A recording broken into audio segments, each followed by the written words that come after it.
This is something that needed to be said, and I'm very happy to see this. And this is a part of that kind of fork in the road that the West has been presented with, that the Trump administration has presented to the world, right? It's a choice. So the kind of globalist, managed decline of Western countries is not just an inevitability. There is another way to go. You can choose to fight that. You can choose to reject that.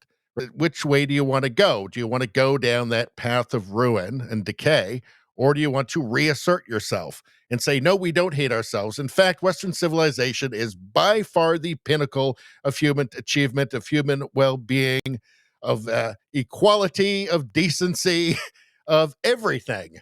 And it's not even close, right? And we don't want to give that up. That's a choice that was presented to the United States. They made the right choice. The rest of the world is being presented with that same choice. And that's what this comes down to. That's what J.D. Vance is talking about here.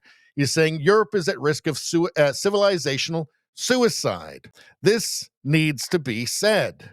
I really believe that we have a great deal in common with Europe. And I'm not, yes, the Europeans annoy me sometimes, and yes, I disagree with them on certain issues, but we have to remember that is the cradle of Western civilization. The entire idea of Christian civilization that led to the founding of the United States of America, that was formed in Europe. The cultural bonds, the religious bonds, these things are going to last beyond political disagreements. But I think that Europe, and frankly, I would have said this about America a year ago, but Europe is at risk, I think, of engaging in civilizational suicide.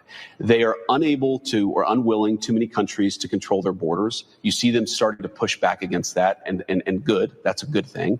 You see them starting to limit the free speech of their own citizens, even as those citizens are protesting against things like the border invasion that got Donald Trump and a number of European leaders elected. So look, I want Europe to thrive. I want them to be an important ally. Part of that is going to be Europe respecting its own people, respecting its own sovereignty, and America can't do that job for them. If you have a country like Germany, where you have another few million immigrants come in from countries that are totally culturally incompatible with Germany, then it doesn't matter what I think about Europe. Germany will have killed itself, and I hope they don't do that because I love Germany and I want Germany to thrive.